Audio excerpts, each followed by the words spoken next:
Hello and welcome to this R tutorial. So now it's time for the fun part. I can't wait to show you the training set results and the test set results. So let's start to build the graphs. So the first thing we're going to do is to import the ggplot2 library, which is a very good way of plotting something in R. So I'm going to import it.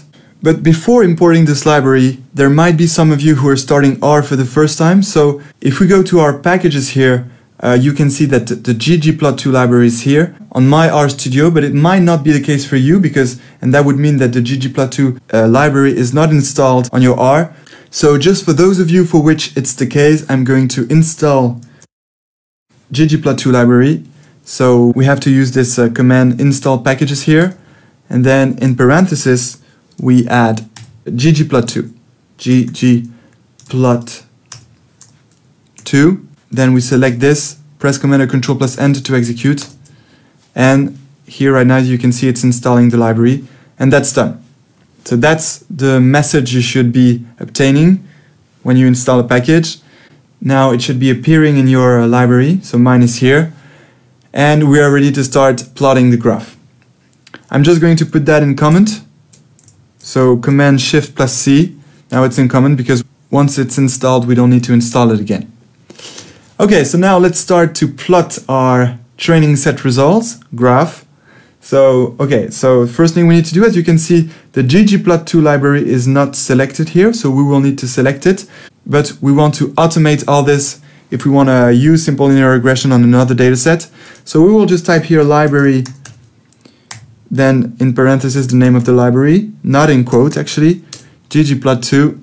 And as you can see, if I select this line and execute, here you see that it's not selected, and if I execute, it's selected.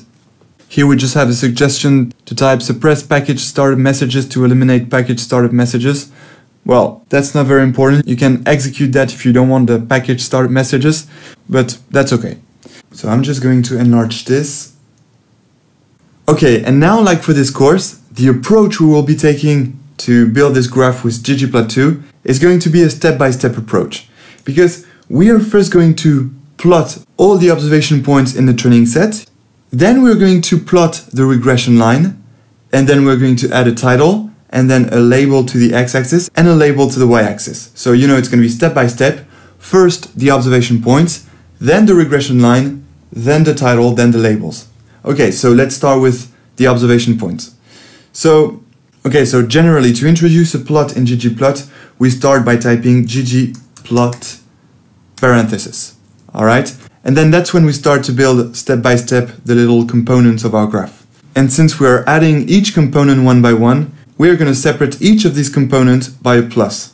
So let's go for the first component, plus here. I will press enter, and here we go for the first component. So the first component are the observation points. So very intuitively we are going to write geom_point. all right. So we are going to use this function of ggplot to scatter plot all our observation points of the training set. So the first thing that we need to do is to precise which are going to be the x-axis and the y-axis. And that's in the aesthetic function, which we call AES. So that's the function that will take as input the x variables and the y variable. So the x variables is our years experience variable. That means the number of years of experience. That's what we want to have in the x-axis. And the y variable will be our salaries, but the real ones, not the predicted ones yet. So therefore, we're going to add in parentheses x equals, and then we're going to put all our years of experience. But be careful, we want to take the years of experience of the observations in a training set. So here we'll just have to specify training set $, and then years experience. So that means that we are taking the years experience values of the observations in the training set. Okay? And now same for y. And here we do the same only with the salaries, which is here. Okay. And that plots all your observation points, the real ones, in the plot. Okay, so we could stop here, but we would like to add a color because we will want to make the distinction between the observation points and the regression line. to, you know, make a nice plot.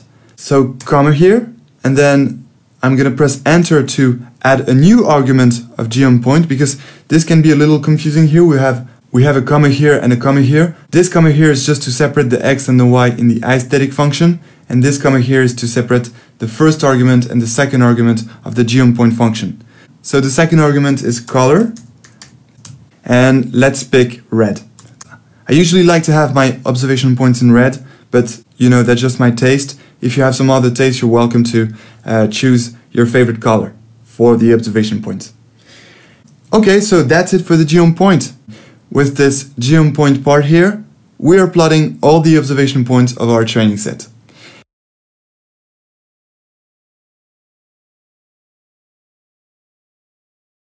And now let's add the following component, which is our regression line.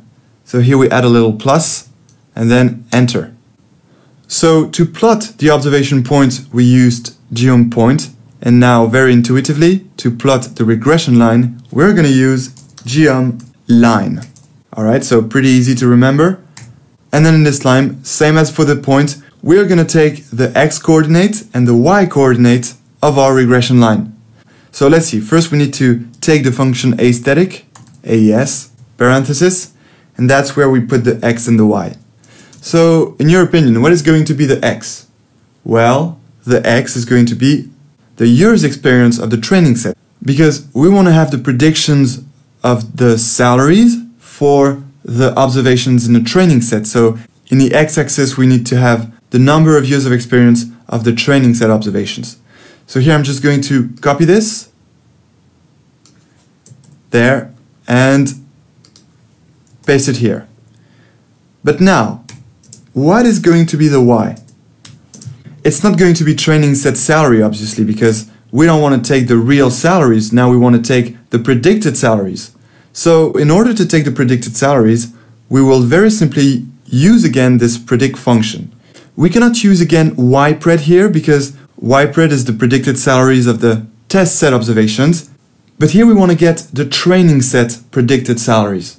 So we will copy this, predict, to take the predictions of the training set salaries, and therefore in new data here we need to replace test set by training set.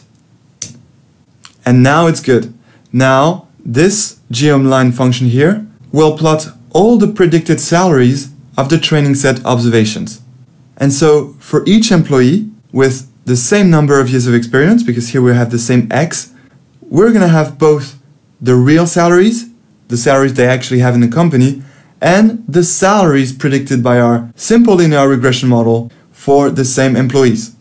Okay, so it's ready, the line is ready, but as for the observation points, we will just add a color, and then that means that we need to put a comma here and press enter. And that's where we put the second argument, which is going to be the color, and this time we will pick a blue color. So again, that's just my taste. You're welcome to use some other colors if you prefer. Okay, so now our plot is almost ready. We have all the observation points of the training set. We have the regression line.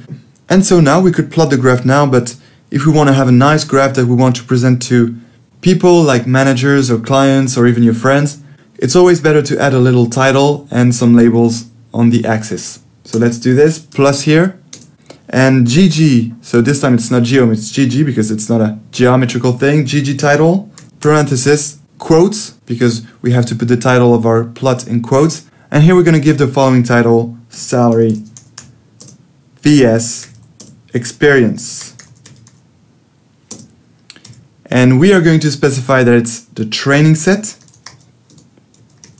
because then we will do the same for the test set. And close the parenthesis, and that's it. So perfect, that's our title. And now let's just add a name of the x-axis. So to do this, we use the xlab, and in parenthesis, we will say that the name of our x-axis is going to be years of experience. Okay, and then plus, and then same for our y-axis, and obviously it's going to be ylab, and here we'll choose salary, very simply. Okay, and our graph is ready to be plotted. So I'm going to select all this And now press Command or Control plus Enter to execute. And here is our beautiful graph. So that's the training set results with the real training set observations with the real salaries in red and the regression line in blue. So let's zoom this graph and let's give an interpretation. Alright, so this is our training set results. So we can clearly make the distinction between the real observations, which are the red points. So these are the real salaries of the employees in the company. And this blue straight line here is our linear regression model. So that's the prediction. That means that, for example, if we take this employee here, well, we can see that his number of years of experience is a little more than 5 years of experience. His real salary is about $65,000. But our model predicted for this particular employee this result here. That means he predicted that this employee has a salary of a little less than $75,000.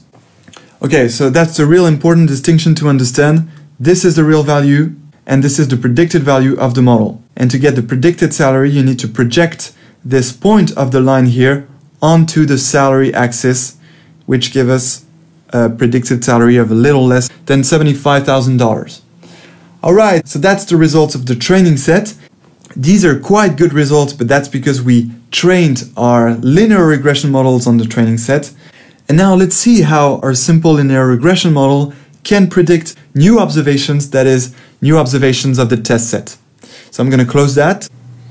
Okay, and now let's do the same for the test sets to see if our simple linear regression can make some good predictions on new observations. So the test set observations on which our model wasn't built.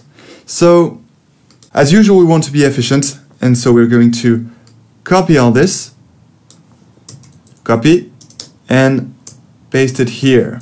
Okay, so let's replace all the training set here by test set. Okay, here as well, training set, test set, that's the test set results.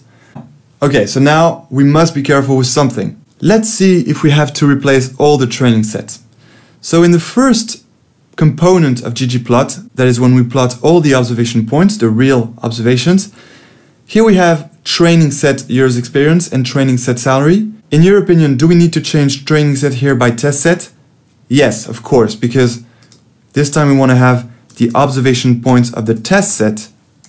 So we want to take the years experience here of the test set observations and the salaries of the test set observations. And here we will replace training set by test set. Okay, but now in geomline, so that is the component that builds a regression line, do we need to replace training set by test set here? You know, training set here and training set here. Do we need to replace those two training sets by test set? Well, the answer is actually, of course, no, because our regressor is already trained on the training set. So whether we keep here the training set or replace by test set, we will obtain the same simple linear regression line. Indeed, if we replaced here training set by test set, we would just build some new points of the same regression line corresponding to the new predictions of the test set observation points, because when we trained our simple linear regressor on the training set, we obtained one unique model equation, which is the simple linear equation itself. And therefore, whether we build the regression line here by predicting the training set points or the test set points, well, since these predictions result from the same unique simple linear equation, we will get the same regression line. Okay, now, so that means that now we're ready. Okay, test set here and training set here. We're all good. We are ready to plot the test set results to find out how our simple linear regression behaves on new observations. So let's do this. Press Command and Control plus Enter to execute. And here we go. So as you can see, as I was telling you, if we go back to the training set here, you can see that only the red points change, you see, and the blue regression line doesn't change. You see, it's the same. Here, only the red points change. So here, that's the training set observation points with the model built on the training set. And here, that's the test set observations with the same regression line built on the training set. Okay, so now let's zoom on the test set plot and give some interpretation. Okay, so the test set results are actually not bad. We can see that we have some very good predictions here. For example, for this employee, and this one as well. because as you can see, the real value is close to the prediction, which is on the blue regression line. So since these are new observations on which our simple linear regression model didn't learn any correlation, that's actually quite a good job to find, predictions so close to the real value. And of course, there are some predictions that are further from the real value, but that's because there is not 100% linear dependency between the salary and the years of experience. But for sure, there is a certain linear dependency. Alright, so thank you for watching this tutorial about simple linear regression. In the next section, we will find out about a new type of linear regression, which is going to be the multiple linear regression, meaning that instead of having only one independent variable, we'll have several independent variables that will predict a single dependent variable. So there will be a new business problem, and I can't wait to solve it with you using multiple linear regression. I'll see you in the next section, and until then, enjoy machine learning!